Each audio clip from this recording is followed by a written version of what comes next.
apa kabar? Assalamualaikum warahmatullahi wabarakatuh. Welcome back to my channel and welcome to July. Jadi karena udah masuk di bulan Juli, kali ini aku mau ngajakin teman-teman semua bikin monthly planner.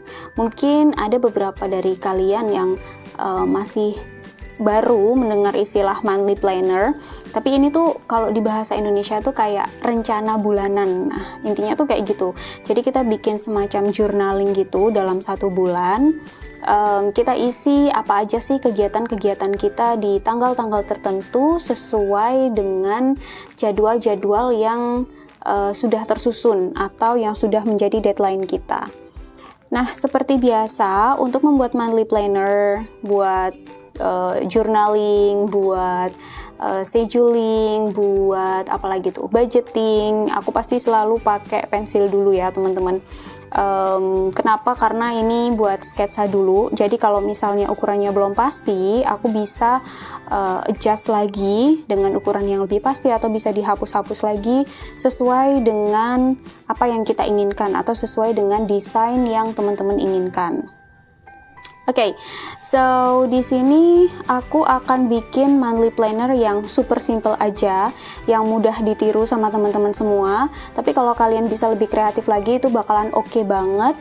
Dan lagi-lagi aku dapat inspirasi desain ini dari Pinterest. Jadi kalau teman-teman bingung pengen desain apa ya yang biar beda nih sama punyanya Eka, cari aja di Pinterest, itu aplikasinya super recommended banget buat desain-desain kayak gini tuh, banyak banget yang teman-teman bisa contoh. Oke, ngobrolin tentang monthly planner, penting-penting banget nggak sih bikin monthly planner ini? Kalau menurut aku, monthly planner itu cukup penting teman-teman. Kenapa? Karena kita bisa mencatat jadwal kita dengan pasti, terus kalau kita desainnya itu bagus, seru, atau kreatif, kita kan juga suka ya ngelihatnya gitu. Jadi tiap hari kita bisa cek-cek lagi, oh hari ini jadwalnya ngapain ya? Oh hari ini deadline-nya apa ya? Besok aku harus apa nih? Nah, jadi ini bisa jadi catatan yang tepat untuk kita. Kak, ngapain sih ribet-ribet, kan ada monthly planner di handphone, kita bisa catat di handphone. Oh ya tentu, bisa banget dong, teman-teman bisa juga manfaatkan monthly planner yang ada di handphone. Cuman kalau aku tipenya emang suka yang apa ya, yang kreatif, suka yang cukup menghibur gitu, karena kalau di handphone kan menurutku kayak monoton gitu ya. Nah kalau ini kan ketika aku buka, ketika aku lihat warnanya itu aku seneng teman-teman. I love something colorful gitu.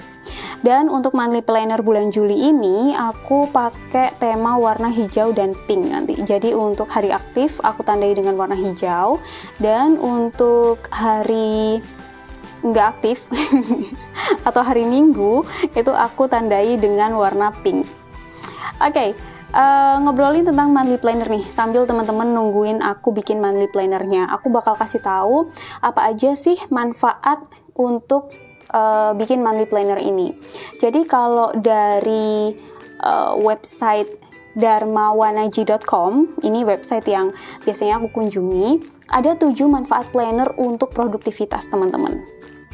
Yang pertama, yaitu memetakan prioritas. Nah, semua orang ingin lebih produktif kan? Nah, jadi baik itu produktif di tempat kerja, ataupun di rumah, atau di kelas, atau dimanapun, planner yang tepat itu bisa bantu kita untuk menyelesaikan prioritas-prioritas kita satu persatu. Nah, jadi kita bisa makin produktif dari hari ke hari. Terus fungsi yang kedua, memfokuskan tindakan kita. Jadi keberhasilan itu kan bisa dicapai kalau kita fokus ya. Terus planner itu bisa bantu kita memprioritaskan tindakan itu tadi, sehingga kita bisa fokus mencapai hal-hal penting dalam hidup dengan efektif. Kemudian yang ketiga, itu membantu kita mengelola waktu pastinya. Jadi kadang kan kita ngerasa kayak, oh kita nggak punya waktu nih atau apa. Nah, bisa jadi ini karena kita nggak menjadwalkan sesuatu secara efektif. Nah, monthly planner ini bisa bantu kita untuk mengelola waktu supaya lebih efektif lagi. Kemudian yang keempat, melacak kemajuan. Jadi ini kayak kita bisa tracking produktivitas kita. Udah sampai mana nih? Apa nih yang belum? Apa nih yang udah? Kayak gitu. Jadi dia ngebantu banget buat kita menyelesaikan suatu tindakan di waktu yang tepat. Kemudian yang kelima, itu meningkatkan kebahagiaan. Jadi ketika kita berhasil menuntaskan sesuatu, pasti kan ada rasa puas gitu ya, satisfying. Nah, ketika kita menuntaskan apa yang kita rencanakan itu bisa memacu hormon endorfin dalam diri kita, teman-teman. Hormon ini bisa menciptakan rasa bahagia dalam diri kita.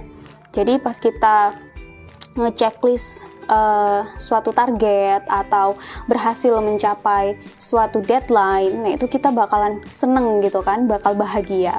Kemudian yang keenam itu merekam informasi. Jadi planner itu bermanfaat untuk berbagai tugas, bermanfaat untuk merekam berbagai tugas, janji, dan catatan. Nah, tempat menyimpan segala suatu informasi yang kita perlukan, sehingga itu bisa jadi reminder kita tiap harinya. Dan yang terakhir tentunya mengurangi stres dan kecemasan.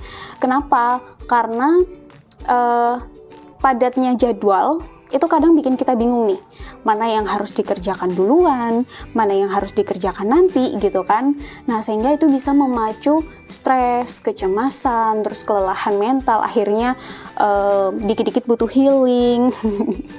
Nah, dengan adanya planner ini kita bisa tahu mana yang harus dikerjakan duluan, mana yang masih nanti nih gitu. Jadi kita tahu skala prioritasnya, sehingga bisa mengurangi stres dan kecemasan kita. Gimana? Banyak kan manfaatnya untuk bikin monthly planner ini? So, buat teman-teman semua yang pengen lebih produktif lagi, lebih efektif produktivitasnya, boleh banget niru untuk bikin monthly planner kayak gini, karena aku sendiri juga udah merasakan manfaatnya seperti apa. Dan iseng-iseng nih, kalau masih ada space kayak aku di sini di bagian atas, itu aku bisa bikin kayak mood tracker gitu. Jadi kita bisa tahu kayak hari ini aku sedih, hari ini aku gini, hari ini aku seneng. Nah, itu nanti bisa ditandain pakai warna-warni, teman-teman. Jadi kita bisa mengelola, kemarin aku sedih, kenapa ya? Nah, gitu. Kita bisa kelola emosi juga.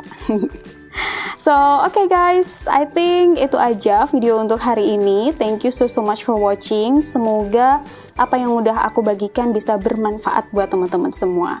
So, see you in the next video. Hasta la vista. Bye!